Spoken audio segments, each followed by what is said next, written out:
Sí, todavía tienen los religiosos. Mira. Bueno, que no te piden nada para ti, tú puedes ser ateo o la religión que Sí, no, quieras, sí, no, pero sí. pero sí tienen todavía los monasterios aquí adentro del campus. Ajá, sí. Órale.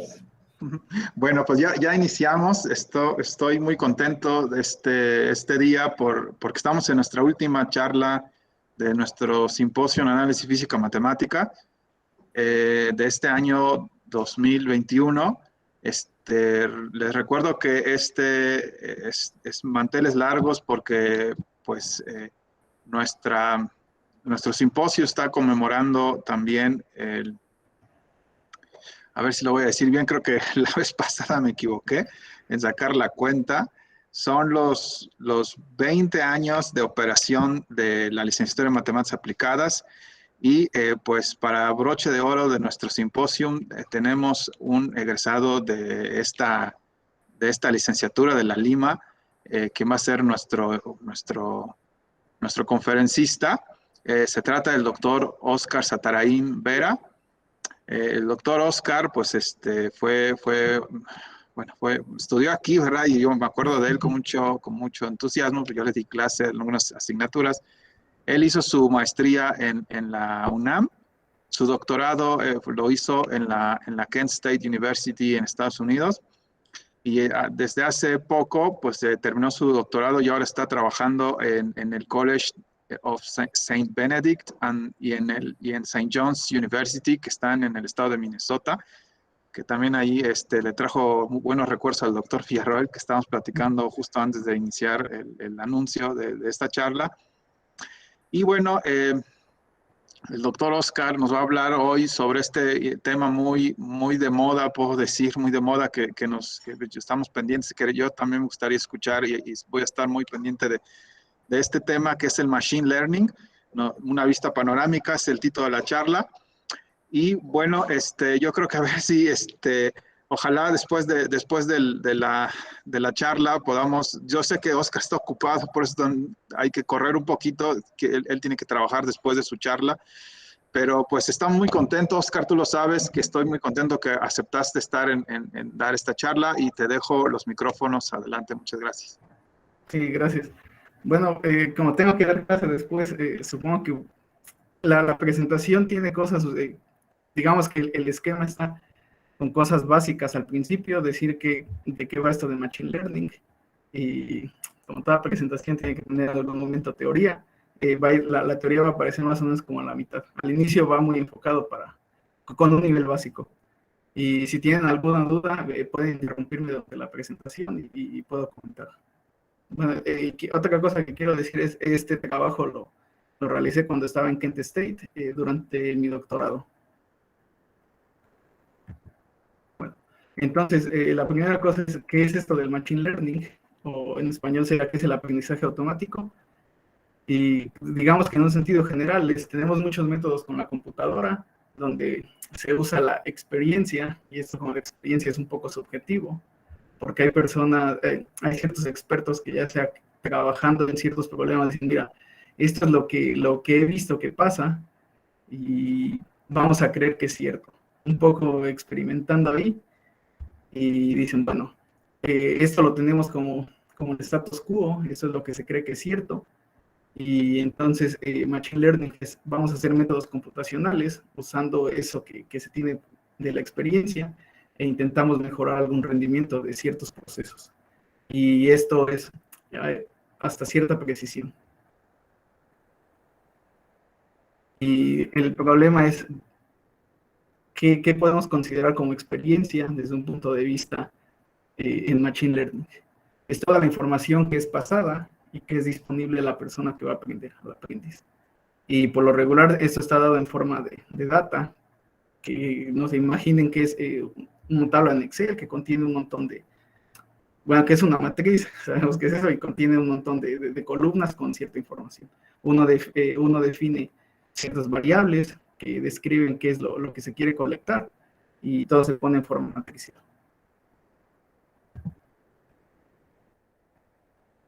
La otra cosa que es importante es en Machine Learning, básicamente queremos tenemos estos métodos computacionales y queremos decir que este método es un aprendiz, que va a aprender de alguna manera, con cierta información que le demos pasada, a predecir cosas. Nos va a dar información que puede ser. Esta información que vamos a ocupar para entrenar a nuestros métodos computacionales se llama training set, un conjunto de entrenamiento, y para formar este conjunto de entrenamiento, básicamente alguna persona que podemos decir es un humano experto, alguien que ha trabajado con ese tipo de cosas, clasifica toda la información que hay, la etiqueta y dice, esta información es fiable y con esto vamos a entrenar nuestros métodos computacionales. Y hay otro tipo de información que se puede obtener, que puede ser extraída interactuando con el ambiente. ¿Y qué significa este enunciado que está aquí? Básicamente hay algunos métodos computacionales que de alguna manera tú dices, el método computacional está enfocado en trabajar en cierto problema donde hay un ambiente base, digamos. Digamos que quiero ver cuál es la predicción de si tengo una compañía de seguros y sé que varias personas contratan seguros y así, quiero encontrar si hay un patrón en ciertos meses del año, cosas de ese estilo, y se pueden obtener de acuerdo al problema que tú estás trabajando. Entonces, en Machine Learning vamos a tener en mente que lo que tenemos es un conjunto en general, tenemos esta información, de esa información hay un subconjunto que le llamamos conjunto de entrenamiento, que es información fiable, y de ahí tenemos un método computacional que le vamos a llamar aprendiz, que es el que está intentando aprender. Basado en esa información, en ese entrenamiento, queremos que haga predicciones para toda la información que le arrojemos al método computacional. Le damos como entrada cierta información y queremos que nos dé una salida buena basada en esos conjuntos de entrenamiento. Y como estamos trabajando con mucha información, entonces el tamaño de la información que tenemos y la calidad es importante, es crucial para tener ese tipo de cosas. ¿Y cuáles son algunos ejemplos de problemas de aprendizaje en general? ¿Cuáles son de problemas que se pueden atacar en general con esto que se llama Machine Learning? Una cosa muy común es clasificar textos o documentos, y básicamente es,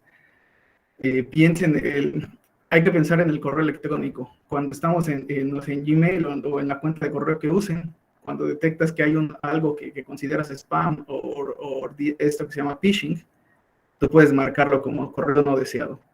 Entonces, si lo piensas, si lo marcas como correo no deseado, le estás dando una etiqueta, no sé, digamos, es correo no deseado, y le puedes poner un 1. Si no lo marcas, automáticamente tiene un 0. Entonces estás clasificando los textos como spam o no spam, y tienes las dos posibilidades, y puedes pensar, ok, tengo 0, 1, son cosas binarias, pero de alguna manera eso lo va a trabajar el método en sí, el método computacional que estés haciendo. En sí nada más, ahorita vamos a ver qué problemas se pueden hacer, y supongo que la modelación va a aparecer después. Otra cosa que es muy importante que estos métodos de Machine Learning utilizan es esto que se llama visión artificial. Y no sé, se puede ver que tenemos ahorita todas las invenciones, ya sea de Google o, ¿cómo se llama? Oculus Rift o todos los visores que son ópticos. Todos esos tipos de cosas ocupan Machine Learning. También es un poco controversial, pero se ocupa para reconocimiento facial. Podemos ver que hay montones de cámaras en todos lados. Vas al aeropuerto, vas a una terminal de autobuses, o incluso vas a un banco en donde sí hay cámaras. Un poco controversial, pero los métodos se ocupan para eso. Otra cosa que se ocupa mucho es para analizar genes y redes de proteínas, que básicamente ahí lo que se quiere ver es la predicción de las funciones de proteínas. O sea, también hay aplicaciones a biología. Aquí sí desconozco un poco cómo van los métodos, pero sé que hay métodos que se aplican a la biología. Y algo que está de moda ahorita igual es aplicar esto a finanzas. Y una es, bueno, en México igual ya se sufre mucho el tener fraude telefónico, todas estas llamadas que son spam. A cada rato uno recibe llamadas que son ya sea automáticas, estas llamadas robotizadas. Entonces se está intentando usar Machine Learning para detener el número de llamadas que un usuario recibe. También cada vez que se hace una validación de tarjetas de crédito se ocupa, y no sé qué tanto hayan oído, pero ahorita está aquí en Estados Unidos muy de moda lo de los mercados de opciones y acciones, con lo que pasó que fue en febrero o en enero, o con personas de Reddit haciendo mucho dinero en Wall Street.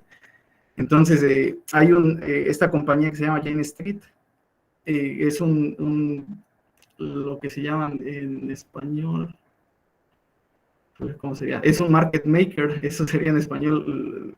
Es una entidad digamos, una entidad financiera que autoriza opciones y acciones en el mercado de valores, en la bolsa de valores. Y voy a describir rápido qué son esas cosas para entender. Acciones, supongo que la mayoría conoce. Bueno, una acción es básicamente tener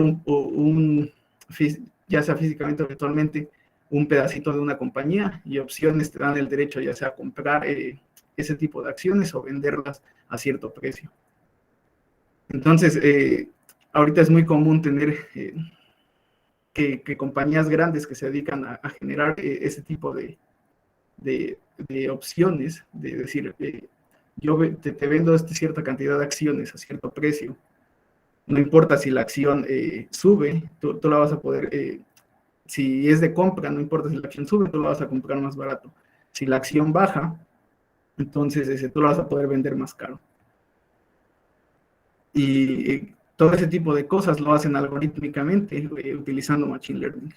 Esto sí es un poco, hay un montón de información en inglés, supongo que en español también debe de haber, pero si alguien está interesado en ver qué es lo que hacen las personas que trabajan finanzas y tienen un lado teórico más puro, muchas personas se están dedicando a esto. Con solamente poner en Google este nombre, uno puede obtener información. La mayoría va a aparecer en inglés, pero no está muy difícil. Y hay muchas más cosas que se están haciendo. Como ahorita igual está muy de moda, y de hecho es la tendencia a cambiar a los coches que sean autónomos, que se manejen autónomamente, y cambiar a coches eléctricos. Entonces, hay un montón de compañías que están trabajando en todo lo que es la conducción automotriz independiente. Por decir las grandes que se oyen son Tesla y Uber, pero no solo esas, hay por montones, incluso hay compañías que se están dedicando a eso, como BlackBerry, que si la recordamos hacía teléfonos celulares, y ahora ya se dedica a ciberseguridad, y está también ayudando a ciertas compañías a mejorar esta parte de conducción autónoma. Google usa mucho Machine Learning para optimizar las búsquedas, y en general cualquier problema de predicción, la gente está encontrando aplicaciones usando estos métodos de Machine Learning. Todavía no muestro que es algún ejemplo, digamos, esos son ejemplos en general, y no he mostrado ningún método, pero en general el Machine Learning es poner en conjunto todos esos métodos. Y claro, como tenemos que trabajar con datos y estamos usando métodos computacionales, es decir, tenemos algoritmos ahí, todo esto depende, hay un enfoque muy natural con estadística y probabilidad que se ha usado desde el pasado, y digamos que ese es llamémosle el enfoque clásico. Ese es un enfoque que es muy matemático, llamémoslo de esa manera. Hay otro tipo de enfoque que está basado en combinatoria. Le pueden preguntar al doctor Rafael, él trabaja con gráficas, y aquí tenemos un ejemplo con lo que se llaman árboles de decisiones. Entonces, también este tipo de enfoque se está ocupando mucho en métodos computacionales. Y aquí nada más está un ejemplo muy clásico. Si queremos hacer algo acerca del clima, podemos ver cuáles son tenemos el clima, ya sea que puede ser soleado, nublado o con lluvia, y ver si está soleado, cuál es la humedad que hay ahí. si es alta, normal, y hacer las predicciones. El algoritmo que usemos va a ser una predicción basada en este árbol de decisión. Y hay otra forma que es nueva y de hecho es un paradigma que, digamos, revolucionó métodos en Machine Learning. Este método fue del año 2021. Este método vino a la luz en el 2019 o a finales del 2018, digamos a principios del 2019, y está basado en la evolución. Son los problemas que se llaman open-endedness, que básicamente, digamos, la traducción sería un problema de final abierto. Y si pensamos en la evolución, lleva muchos años llevarla a cabo, y sí, no va a tener un fin. Nosotros, la evolución, un organismo vivo va a seguir evolucionando. Entonces, la gente en Uber, en la parte de división de inteligencia artificial, crearon un método computacional que llamaron POET, que es una abreviatura para estas, bueno, son las siglas de la abreviatura para este tipo de cosas. Entonces, es un problema de método de final abierto con ciertos cortes. Y, digamos, la idea, esta idea no es muy difícil de entender, y veamos por qué está basada en biología. Y hay ejemplos fenomenales en la página de Uber, donde podemos ver la animación digamos, de este robotcito, donde se ve muy guay lo que está haciendo. Pero vamos a ver qué significa este método que está aquí con el ejemplo. Digamos, tenemos este agente. Este agente va a ser nuestro aprendiz. Este robotcito queremos que aprenda a hacer algo de acuerdo al ambiente en el que está. Entonces, el ambiente para nosotros va a ser, solamente hay unas barreras aquí que son estos, digamos, estas murallas pequeñas de madera. Podemos tener estos pozos que están aquí, estos huecos, y aparecen, conforme al ambiente van apareciendo. Lo único que hace este robotcito es que tenemos control sobre las dos patas que tiene aquí. Podemos poner la fuerza que debe de hacer. Entonces tenemos un aprendiz y hay un ambiente. Entonces lo que se hace es que se inicia con un ambiente inicial. Aquí es el ambiente inicial y tenemos este aprendiz inicial. Ahora lo que se hace es que se pone a andar, y va a llegar en algún momento donde, digamos, esto es un poco prueba y error. El robotcito va a caminar aquí, puede ser que se caiga. Y dices, bueno, ya, se cayó este robotcito y no pudo pasar ese primer obstáculo. O puede ser que lo pase. Puede ser que ocurran ese tipo de cosas. Pero digamos, vamos grabando, vamos recopilando toda esa información, y en algún momento decimos, bueno, pasó este robotcito, logró pasar a lo mejor esta muralla, logró pasar igual este pozo que está aquí, pasó esta muralla, pasó el pozo, y en algún momento ya no pudo pasar las murallas. Dices, bueno, ya de ahí ya me hizo ya pasó a un estado 1. Ya puedo decir que corrió el robot inicial en el ambiente inicial, y puedo decir, ahora con esa información que recopilé ahí, déjame crear un ambiente nuevo, y voy a tener un robot nuevo que va a usar la información que aprendió en el ambiente original, y está teniendo este ambiente 1. Lo interesante del método es que no solo te vas a hacer un ambiente, haces eso desde el ambiente original y te creas un ambiente 1 y con un robot nuevo, con un robot. Lo interesante es que no vas en orden, diciendo ahora del ambiente 1 repito lo mismo y me voy al ambiente 2. No, sino del ambiente original generas varios ambientes. Entonces puedes generar un ambiente 2 que te va a dar un robot 2. Y así puedes generar más y más.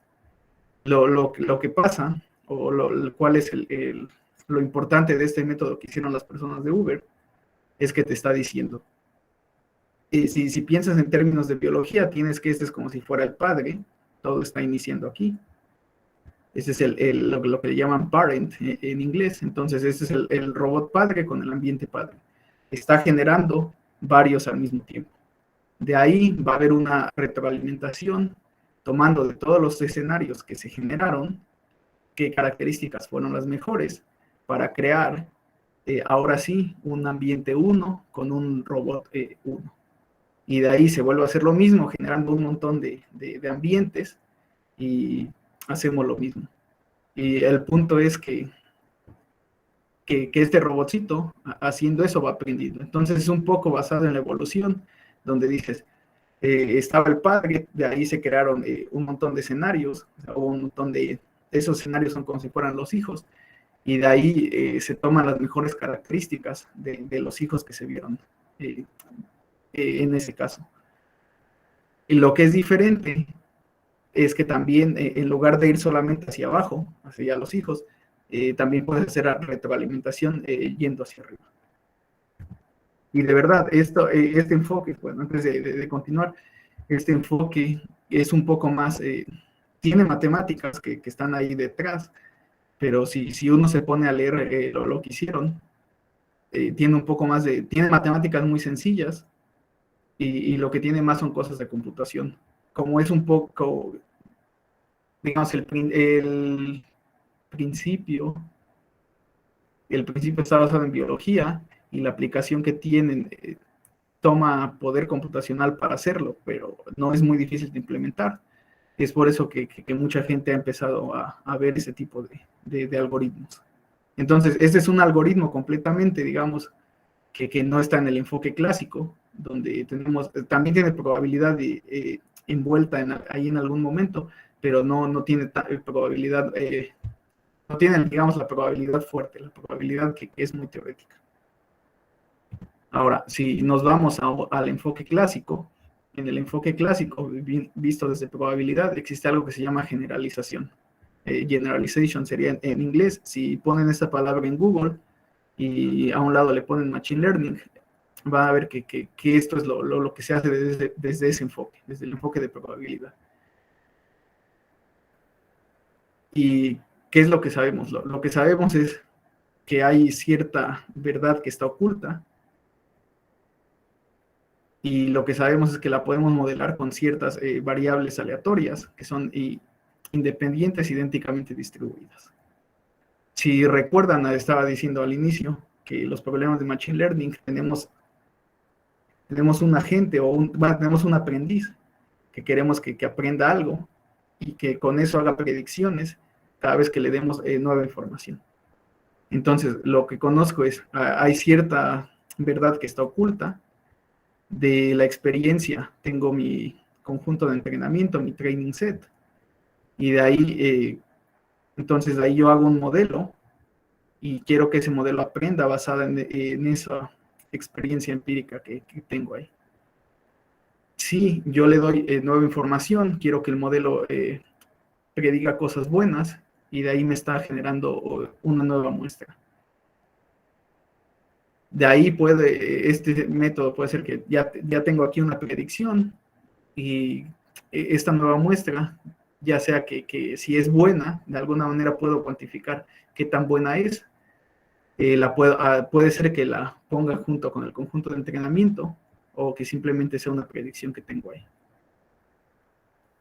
Entonces, esta es como que la gran figura, o digamos, esta es la gran imagen de qué es lo que se hace desde el enfoque de probabilidad. Y aquí está, bueno, cuál es el objetivo en general. Queremos predecir nuevos datos que adecuadamente, o queremos predecir algo adecuadamente de acuerdo a los datos que le demos. Imaginemos el ejemplo del correo, decir si es spam o no. Entonces queremos que cada vez que por eso cada vez que te preguntan, ¿es spam o no? Y tú lo marcas. Cada vez que te llega un nuevo correo, automáticamente, no sé, si estás en Gmail, automáticamente detecta que tienes un nuevo correo y hace la predicción si es que es spam o no. Algunas veces no es muy bueno y manda varias cosas al correo no deseado, pero varias veces, o la mayor parte del tiempo, envía las cosas que en verdad son correo no deseado a esa carpeta. Entonces lo que queremos es cada vez que llega un nuevo correo, el modelo ahí está haciendo la predicción si es correo deseado o no. Ahora, el problema en general es que Hay varias cosas que teóricamente son muy buenas al decir las podemos modelar con variables independientes, pero están ocultas, ¿sí? No las podemos ver. Y otra cosa que es un poco importante es cómo sabemos que la predicción que está haciendo es buena. Puede ser que el modelo haya aprendido muy bien exactamente lo que tenía el conjunto de entrenamiento, pero en algún momento cuando le des nueva información, lo que te da como predicción sea súper malo, sea malísimo. Entonces, ¿cómo podemos medir qué tan confiable es las predicciones que estamos obteniendo del conjunto de entrenamiento? Y luego, si le seguimos dando datos, queremos saber si los resultados son buenos o no. Entonces, una forma de medirlo, que ya es donde empecé a trabajar, todo lo que he dicho hasta ahora es desde el lado de vista práctico, y en verdad no he mostrado nada de matemáticas, pero digamos, es un poco del lado de la computación, que es lo que hacen las personas. Y de ahí todo eso está basado en cosas de matemáticas, y un método muy popular para lo que se llama generalización es el método de estas complejidades de Rademacher. ¿Y qué son esas complejidades de Rademacher? Es solamente encontrar una cota superior para estimar cierto error sobre una clase de funciones que se llaman funciones de pérdida. Y estas funciones lo único que nos dicen es qué tan bueno es un algoritmo modelando los datos que le damos. Todo eso tiene una formulación matemática que va a aparecer aquí. Y voy a explicarla en general. Si removemos qué es cuál es el significado desde el lado de computación, lo podemos ver desde matemáticas, diciendo yo tengo un conjunto cualquiera, de ahí puedo definir una clase de funciones de ese conjunto, digamos que vayan al 0, 1,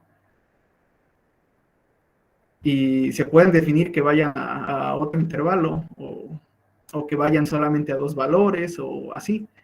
En general sabemos que es una función y que es un conjunto, entonces nada más, lo único que estoy considerando es considerar una clase de funciones definidas en ese conjunto, y de ahí estoy considerando n más 1 variables aleatorias que sean independientes idénticamente distribuidas con valores en el conjunto.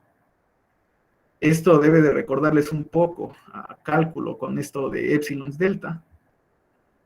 Entonces aquí digo, dado un delta mayor que 0, es como decir, quiero tener en cierto sentido esta precisión. ¿Cómo la mido? Quiero decir que con probabilidad 1 menos delta. Entonces este delta va a ser significativo. Como sé que probabilidad son cosas que están entre 0 y 1, cuando delta es pequeño. Aquí tengo delta positivo, pero estoy considerando que no tiene sentido si es más grande de 1. Entonces quiero decir que con probabilidad al menos 1 menos delta en este vector de variables aleatorias, se tiene que para cualquier función en esa clase, el valor esperado está acotado por toda esta expresión. ¿Y por qué se llama Rademacher? Veamos la expresión parte por parte. Bueno, esta parte no está muy difícil. Lo que nos dice, estoy haciendo aquí un promedio, aquí está la suma, y estoy viendo cuál es el valor de la función dado en las variables aleatorias. Luego de aquí, esta parte es igual una raíz cuadrada con un logaritmo que involucra esta precisión delta que estoy dando. Estas dos partes que aparecen aquí no tienen ningún problema. Luego de aquí estoy considerando otra vez un promedio, y aquí ya tengo un valor esperado que me dice, aquí ya estás usando probabilidad. Donde lo que quiero ver es, como tengo un conjunto, quiero entonces encontrar el supremo sobre ese conjunto de cierta suma. ¿Y cuál es esa suma? Esa suma es esta que aparece aquí en símbolos, que contiene estos épsilons i. Y lo único que es que esos épsilon i son los que se conocen como variables de Rademacher. Y básicamente, o también si lo piensas, son variables de Bernoulli, que lo único que hacen es que toman con probabilidad un medio, ya sea 1 o menos 1.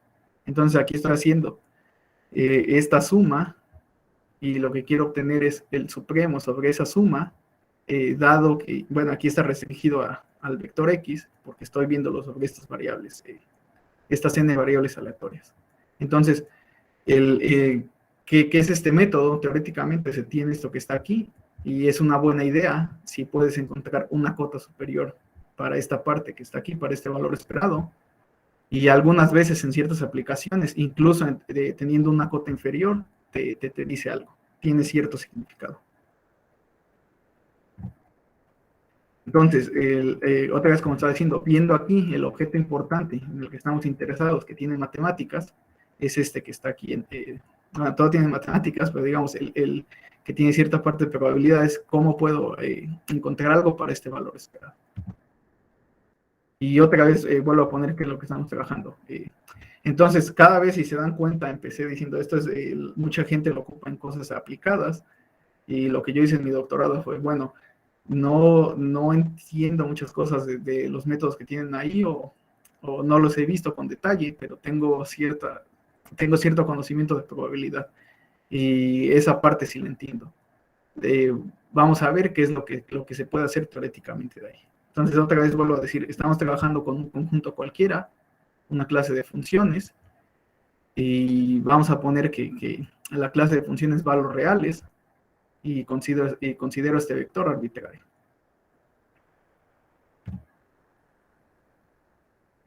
Y lo que quiero ver es estimar esa cantidad, donde estoy poniendo estas variables Rademacher que aparecen aquí. O sea, básicamente es volver a poner la cantidad que estaba en el medio, que alguien obtuvo. Quiero estudiar si hay cotas superiores o cotas inferiores. De alguna manera quiero decir algo acerca de esta parte. Y hay varios artículos que tratan acerca de este objeto. Y hay uno que es muy importante, que se llama contraction inequality en inglés. Bueno, aquí le puse que sea desigualdad de contracción, y es lo que se ocupa. Básicamente tiene un poco más de cosas, pero es lo que ocupan las personas en los métodos computacionales. Aquí pongo la definición de que es una función de Lipschitz con constante L mayor que 0, con constante positiva, y una función de Lipschitz, esta es la definición. Para todas dos entradas que consideremos, sabemos que entradas serían los outputs. Para todas las salidas que nos dé la función, en valor absoluto, están acotadas por la distancia de las entradas, multiplicado por esa constante L. Entonces, esto es solamente recordar cuál es la definición de una función que se llama Lipschitz, y lo que se ocupa en métodos computacionales, y está basado en matemáticas, es esta cosa que se llama contraction inequality. Y lo que nos dice es, si consideras funciones de Lipschitz, todas que tengan la misma constante L, la misma constante de Lipschitz, entonces se tiene que, si tú haces el esperado de este supremo y de esta suma, y vamos a ver que voy a regresar un poco a la presentación, y veamos que aquí lo que tengo es la variable de Rademacher, y aquí tengo la función f evaluada en este vector xy. Aquí la diferencia de lo que estoy haciendo es, estoy poniendo la función Lipschitz, y estoy haciendo la composición de la función Lipschitz con esta función f. Entonces lo que obtengo es que eso es menor o igual que la constante de Lipschitz. Todas las funciones de Lipschitz están acotadas por L, y me queda este valor esperado aquí, que es el objeto que es muy importante, que es este objeto importante que tenía aquí. Entonces, esta es una cota inferior, pero como había dicho, ya sea cotas inferiores o cotas superiores, se pueden decir cosas. Entonces, en mis estudios de doctorado me di cuenta que esta desigualdad aparece mucho, esta contraction inequality, y si lo estamos viendo, solamente estos son para funciones que van de los reales a los reales, para funciones de Lipschitz de los reales a los reales. Y la función f también son funciones que van de los reales a los reales. Del conjunto, de un conjunto cualquiera a los reales. De ahí bueno, antes de poner qué es esta variable, las variables gaussianas y todo eso, vamos a decir que esto es muy popular y de ahí alguien, una persona que se dedica a hacer cosas teóricas, se dio cuenta o estaban pensando, ¿hay alguna manera de hacer una extensión en lugar de considerar aquí funciones que vayan del conjunto a los reales? Si puedo hacer alguna desigualdad similar, considerando aquí en lugar de los reales algún otro espacio. No sé, a lo mejor Rn para tener vectores. En lugar de tener solamente R1, tener un Rn aquí. O incluso más, tener estos espacios de sucesiones Ln. Entonces, se pudo hacer. Bueno, y la otra cosa, antes de continuar, es que aquí tenemos estas variables de Rademacher, que son 1 menos 1 con probabilidad de 1 medio. Entonces, esta persona está diciendo, y si de alguna manera puedo hacerlo un poco más general, poniendo aquí otro tipo de variables aleatorias.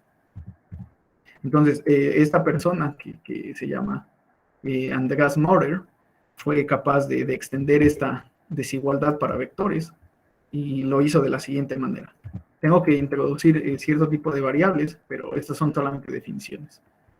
Entonces, hay una variable aleatoria que se llama subgaussiana, con cierto parámetro sigma, si existe si este sigma es positivo y se cumple esto. Que el valor esperado de esta exponencial y, bueno, este t y x, está acotado por esta parte. Y una cosa importante es, o por qué considero este tipo de variables, es que las variables de Rademacher son 1 subgaussianas. Se puede demostrar y no es muy difícil haciendo solamente la cuentita. O sea, sería aquí decir que el parámetro sigma es 1. Entonces, ¿qué nos dice esta vector contraction inequality for subgaussian variables? ¿Qué nos dice esta desigualdad para vectores y subgaussian variables en este caso? Lo que él consideró es, si tenemos una variable aleatoria que es no trivial, que es simétrica y que es subgaussiana, entonces vamos a tener una constante C, una constante positiva, que va a depender solamente de la distribución de la variable aleatoria. Consideramos cualquier conjunto y vamos a considerar ese tipo de funciones que satisfagan esta desigualdad. Pero hay un montón de cosas que están apareciendo aquí, entonces voy a decir rápidamente qué es cada una de estas. Si recuerdan la desigualdad, y voy a regresar para verla rápido, la desigualdad para funciones reales, lo que nos está pidiendo es tener alguna función de Lipschitz, y estas funciones f de aquí van del conjunto a los reales. Entonces, la sustitución va de la siguiente manera. Y si vemos aquí, esta parte no es exactamente tener funciones de Lipschitz, pero es un poco la condición que tenemos ahí. Tenemos estas dos funciones sí. Aquí hay dos entradas y estamos viendo las funciones sí. Estamos comparando su diferencia y estamos viendo si satisfacen, si son menores o iguales que esta parte. Y eso lo demandamos. Este es como este es el equivalente de tener una condición de Lipschitz. Luego aquí hay un 2, ¿por qué está ese 2?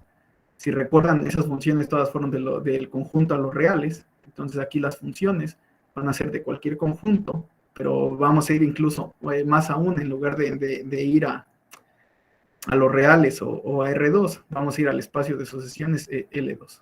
Estas son todas las sucesiones que son infinito cuadrados sumables.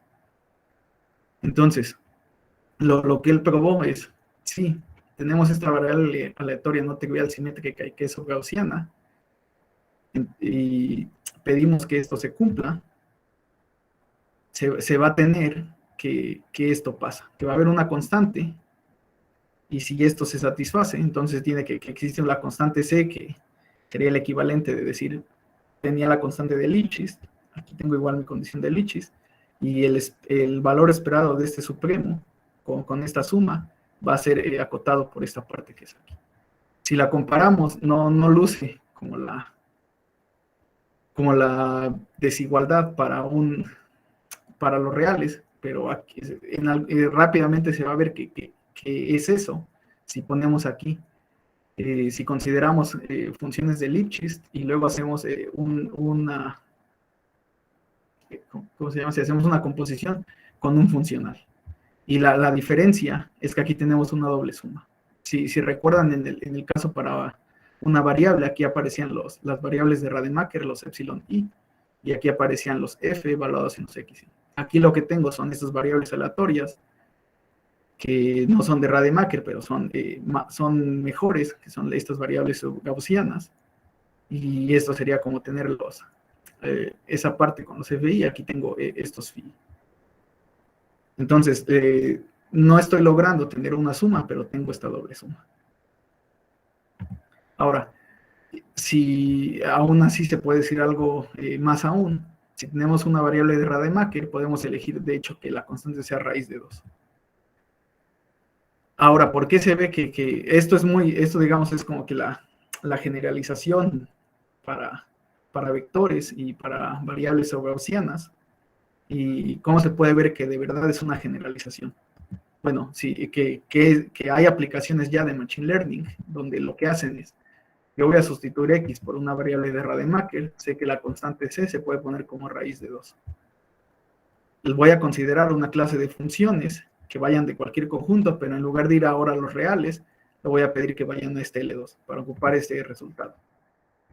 Y voy a considerar estas funciones phi, básicamente haciendo funcional, voy a considerar ciertos funcionales que voy a evaluar en la muestra. O sea, si le doy a estos un funcional, va a ser considerar estas funciones f evaluados ahí, son unos funcionales de evaluación.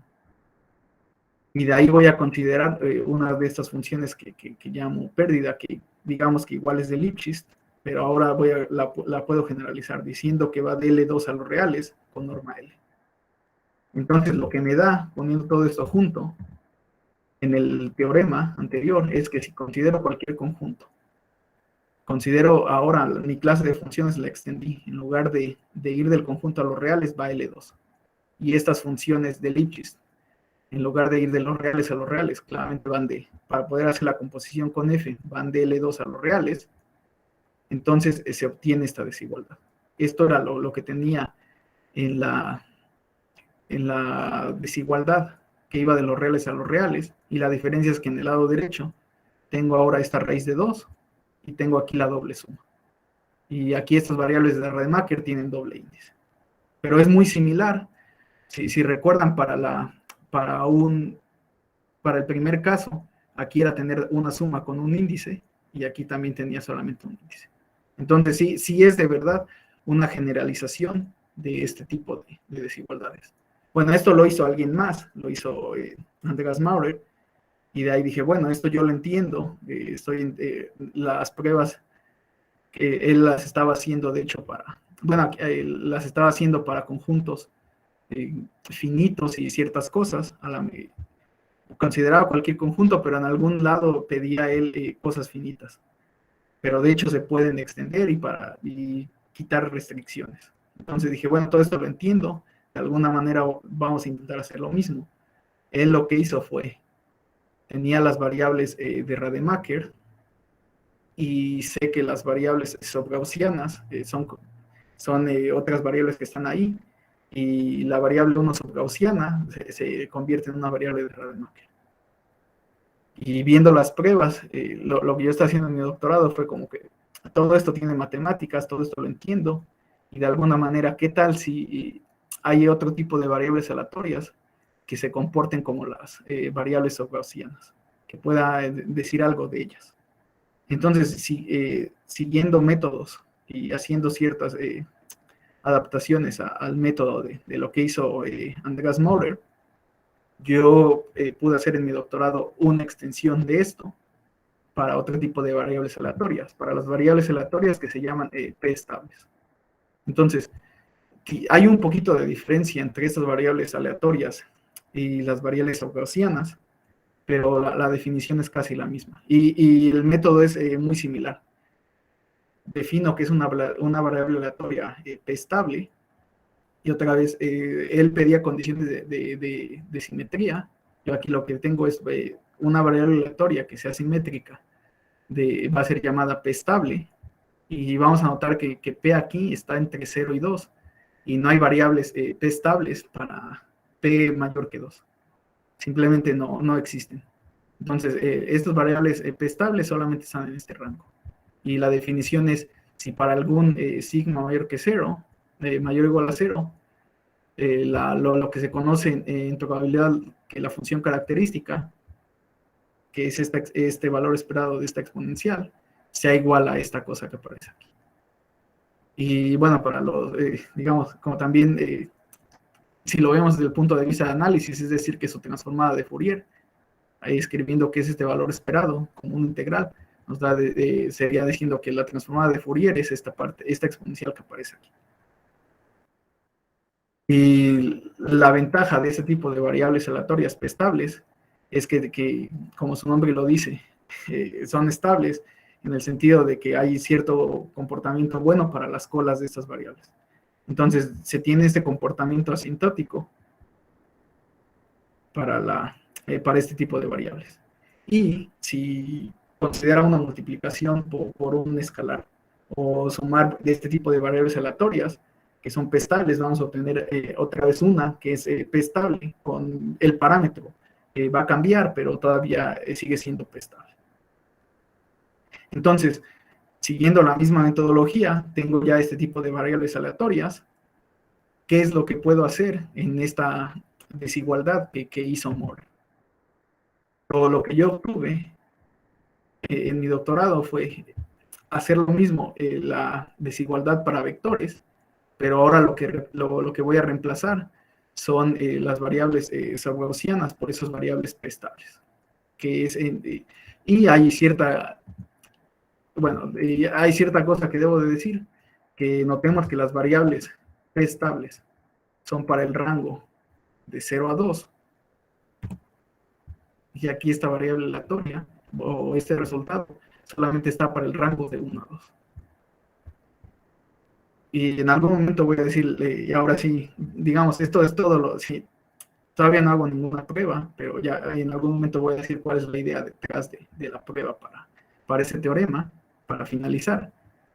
Y vamos a ver dónde entra la condición de por qué P no puede ser 1 o menor que 1. Y de ahí lo mismo, de ahí es lo mismo que de la forma que tiene Moore.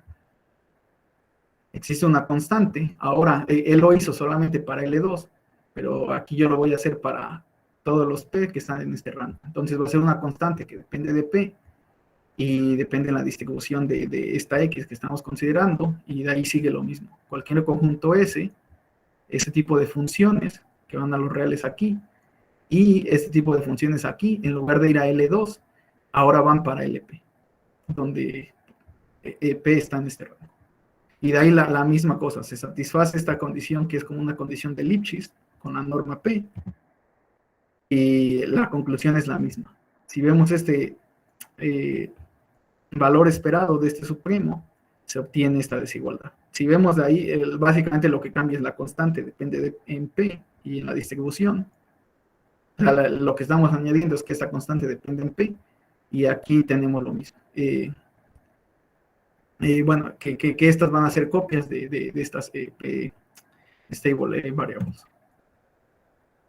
Entonces, para finalizar, la idea de la demostración ocupa este lema, donde aquí es la parte que se ocupa el P siendo mayor que 1. Lo que se hace es, para un vector que esté en el P, defino lo que es la suma, veo que haya convergencia. La convergencia no tiene ningún problema para cualquier P que esté entre 0 y 2 en este caso, porque se tiene esta propiedad. Pero, y puedo comparar la norma en esta forma. Ahora, recordemos que comparar normas, no siempre se puede decir que uno puede comparar las normas en los espacios vectoriales. No es como en Rn, que todas las normas son equivalentes. A veces no puedo comparar la norma L1 con la norma L2 y así.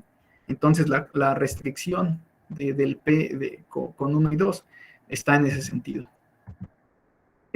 Aquí técnicamente aquí pongo cuáles son los parámetros de hacer, cuál va a ser el nuevo parámetro para la suma, pero dónde entra la condición. Bueno, veo que todo tiene sentido haciendo esta estimación, viendo que es finito. Bueno, esto lo voy a poner aquí, lo voy a decir rápido, lo que hace uno. Es que todavía aquí el pelo ya desde una vez lo puse con 1, pero aquí veamos que esta parte funciona para cualquier R que es incluso menor que P. Y otra vez, considero un vector que está en LP, hago la suma, veo que es una distribución que es estable con nuevos parámetros, el que aparece aquí. Checo que es cierto usando integración por partes para ver que obtengo algo finito. Y donde se ocupa la restricción de comparar normas es esta parte que aparece aquí. Tengo que esto va a ser cierto porque son variables P estables, y ahí como quiero comparar la norma 1 con estas variables P, es donde digo, bueno, si pongo R igual a 1, puedo comparar esta norma P con la norma 1 que aparece aquí. Que esta desigualdad que aparece, eso decir que la norma de este vector se puede comparar con la norma 1, es la parte que es crucial en el teorema. Para poder decir esto, aquí está la restricción donde el P queda acotado, donde ya no se puede extender para algo que es menor o igual a 1. Bueno, de la prueba del teorema en general ocupa este lema. Bueno, se hace por inducción, y una parte en el paso de inducción ocupa este lema, básicamente. Entonces, esto es uno de los problemas que hice en mi doctorado, que fue un poco hay cosas de Machine Learning que de verdad tienen aplicaciones, hay métodos. Me puse a estudiar un poco los métodos computacionales, pero digamos que mi doctorado iba más en matemáticas. Entonces digo, bueno, los métodos están bonitos y todo, pero yo tengo que hacer algo con matemáticas. Y la idea es considerar lo que alguien ya hizo y ver si se puede generalizar de cierta manera. Y bueno, con eso quiero finalizar y quiero hacer un comentario rápido.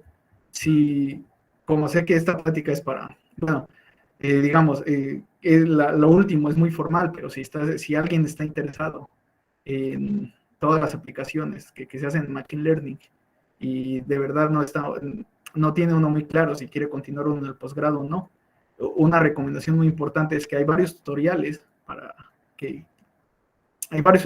en algo que se llama Python, y que es muy bueno y no es muy difícil de aprender. Están en inglés, pero el inglés es muy básico si uno entra a esta página. Y ahí uno puede ver los métodos. Y de verdad uno no necesita saber con las clases de probabilidad que uno lleva en la Lima. Yo igual llevé esas clases. Con esa probabilidad que lleva uno tiene más que suficiente para entender esos métodos. Y si uno hace estos tutoriales, uno puede ver los métodos de lo que hace la gente en Machine Learning. Y si alguien está interesado después, no van a hacer un posgrado, pero ir al mercado de trabajo y ya sea trabajar en esos empleos que dicen, si alguien sabe algo de un poco de programación y ponen nada más Machine Learning, pero no especifican qué es, lo que les interesa es poder entender, usar los métodos de Python que ya fueron construidos por alguien para Machine Learning. Entonces es una muy buena recomendación si se dan una vuelta por esta página para, si es que no tienes si estás interesado en problemas de aplicaciones. De verdad que no está muy difícil entender el inglés que aparece ahí. Y después de que uno se registra, el registro es gratis, hay un montón de cursos que son muy buenos. Bueno, creo que no tengo nada más que compartir. Muchas gracias, Oscar, por tan bonita charla. Voy a invitar, como es costumbre, a los asistentes que nos acompañan, que también agradecemos que estén aquí, profesores y alumnos de nuestra universidad, para disfrutar esa charla.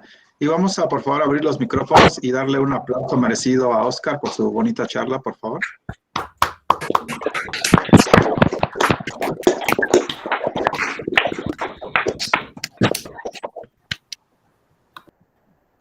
¿Tenemos algún minuto Sí, para... sí, hay todavía tiempo para preguntas, claro. Ah, excelente, muy bien. Entonces, ¿preguntas del auditorio? Pues a mí se me ocurre una. Ajá. Sí, oye, ¿tú sabes alguna aplicación de esto de Machine Learning a la investigación en matemáticas? O sea, un problema que se haya, por ejemplo, en combinatoria, muchas veces se piden construir ciertos objetos con ciertas propiedades. Entonces ya se habrá aplicado, pero no a cosas así prácticas, sino a la misma investigación.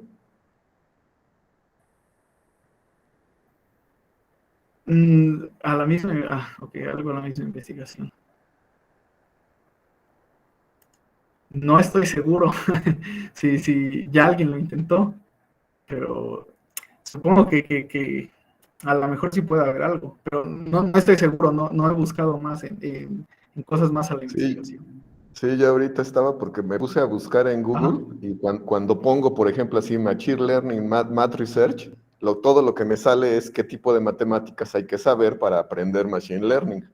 Claro, te sale todas las Pero, matemáticas que hay que saber, pero pero digamos, no si es, sí, mi recomendación fue si alguien está interesado en métodos computacionales y ese tipo de cosas, digamos que tomémoslo como si fuera una caja negra, donde hay algunos métodos que se pueden hacer, y ya luego hay uno web, bueno, no son tan malos, ya ahora sí voy a ver la teoría, qué es lo que está detrás.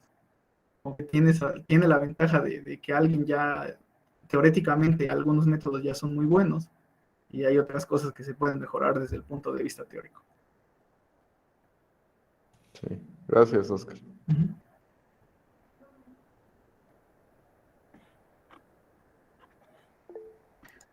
Sí, tenemos también otra pregunta de parte de la maestra Margarita, por favor. Hola, Oscar, gusto verte. Bueno, es una pregunta más para los estudiantes. ¿Cómo fue el salto de la UNAM a la universidad en Estados Unidos? O sea, ¿cómo te enteraste? ¿Cómo tu asesor o asesora te guió? ¿Qué pasó ahí? Bueno, ¿cómo fue el salto? Digamos, el salto fue que me fui a estudiar la maestría y de ahí di una plática bueno, muchos, supongo que algunos de ustedes conocen a Rubén, de los estudiantes que todavía están ahí. Él es un profesor que estuvo ahí en Pachuca, entonces él fue mi asesor en la licenciatura. Entonces, en algún momento yo hice una presentación en un congreso de la Sociedad Matemática, de lo que trabajé con él en la licenciatura, y me dijo, mira, hay personas que trabajan en Kent, hay una persona ahí que trabaja este tipo de cosas y me dijo que hay becas para estudiantes internacionales. De ahí yo no estaba muy seguro de si voy a saber inglés, cómo me va a ir o no sé qué, y la recomendación de él fue, mira, están diciendo que hay becas, no está garantizado que te la vayan a dar, pero siempre es gratis el enviar una solicitud. No estoy muy seguro si quieres continuar el doctorado en México, pero no sé, a lo mejor en el extranjero te llama la atención. Es gratis aplicar, envía tu solicitud y ve qué es lo que pasa. Entonces, lo que hice fue envié la solicitud y fue un poco rápido tienes que tener el cierto puntaje en el TOEFL, de que hablas inglés y todo eso, pero no te piden mucho como requisito. Lo tuve que hacer todo express en 2 semanas, envié mi solicitud y me dieron la beca y pude venir aquí. La ventaja, ahora, ¿cómo es el cambio de estar en la UNAM a venir acá? La ventaja es que aquí, la ventaja de haber estudiado en México es que uno ya, las cosas que uno ve de análisis, las cosas que uno ve de álgebra, de todas las clases, los estudiantes aquí no las ven en la licenciatura. Ellos empiezan a ver muchas cosas más avanzadas en el posgrado. Entonces, cuando uno llega aquí, tiene que cursar las clases, pero las clases no se le hacen a uno tan difíciles en comparación de muchos estudiantes que hicieron la licenciatura acá y dicen, uff, no entiendo qué es lo que va esto y les toma más tiempo terminar el posgrado. Entonces, yo diría que el cambio de verdad en términos académicos no es grande. Lo que puede ser un poco grande a lo mejor es la adaptación a ir con un lenguaje nuevo los primeros 6 meses. Digamos, el salto es un poco más difícil de lo que uno está acostumbrado a español y a las cosas que tenemos en México. digamos, ese es el salto grande, y en términos académicos, de verdad, que no hay un salto grande.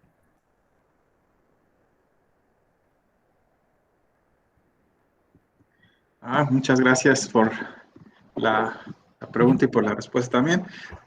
Tenemos una pregunta más de la doctora Erika. Sí, hola Oscar, gusto en verte también. Hablaste de evolución, que para el Machine Learning que estás usando metías evolución, ¿es genética evolutiva como tal? Bueno, yo no lo usé, pero digamos, voy a regresar a la presentación que estoy compartiendo. Las personas de Uber, ellos, esta parte es muy, muy reciente, tiene 2 años que lo hicieron, creo fue a principios del 2019, que sacaron esa parte, y lo que hacen es, bueno, está basado en lo que es evolución, digamos, supongo que es evolución genética en el sentido de lo que decía, está como que un padre, y ahí se crean varios hijos, y dicen, bueno, de ahí tomo las mejores características de lo que ocurrió con los hijos, y de ahí sigue yendo hacia abajo. Pero en algún momento también, si veo que conviene, puedo regresar hacia arriba, como que esas no solamente es descendente, también es ascendente, ¿no? En ciertos sentidos. Supongo que en general es evolución, pero no sabría si es evolución genética. Yo diría que es evolución en ese sentido, pero no sé si se llamaría evolución genética o no. Creo que sí le llaman genética evolutiva, la traducción. Y sí, por la descripción que das, parece que son los principios. Muchas gracias, Oscar.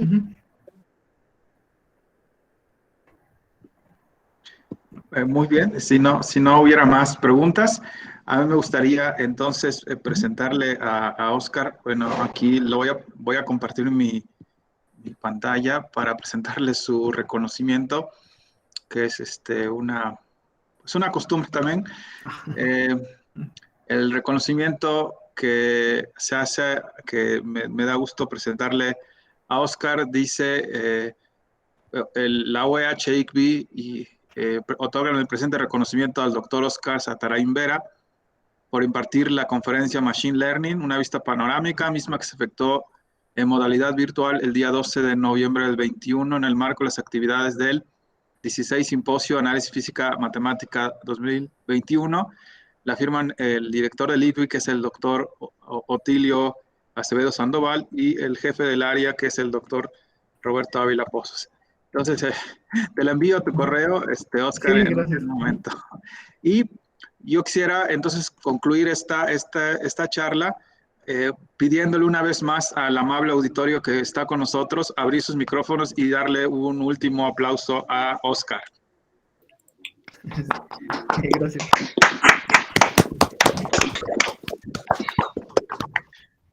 Bueno, detenemos la grabación para concluir. Sí. Bueno, y si